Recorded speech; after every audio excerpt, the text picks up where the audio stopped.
Hello and welcome to interest.co.nz. I'm Gareth Vaughan with 90 Seconds at 9am, brought to you in association with the BNZ. And we have further news of the European debt crisis this morning, with European Union and International Monetary Fund representatives preparing to open the books of Ireland's heavily indebted banks tonight in Dublin ahead of a possible aid package.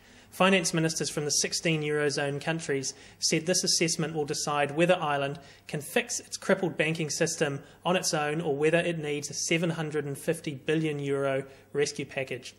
Britain, whose banks have the biggest exposure to the Irish financial sector, has abandoned its hands-off policy towards the Euro region. Chancellor of the Exchequer, George Osborne, says Britain is willing to contribute to an aid package for Ireland. And a sub-index on Ireland's stock market, which covers 5 banks, gives an indication of just how bad things are for these banks who are loaded with toxic property loans. The index of banking stocks is now worth just 2% of its peak valuation reached back in February 2007. Meanwhile, over in the United States, Federal Reserve officials say the US central bank is likely to follow through on its entire $600 billion quantitative easing 2, or bond buying or money printing program. They say this is because of an expected weak economic recovery.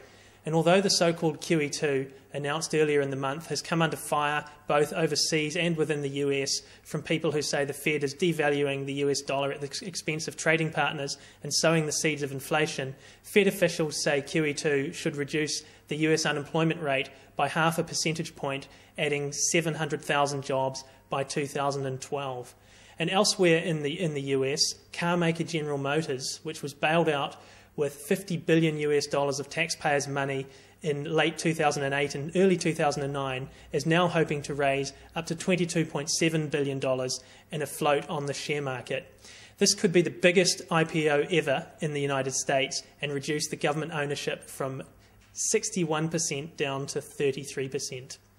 That's 90 Seconds at 9am, brought to you in association with the BNZ, and I'm Gareth Vaughan at interest.co.nz.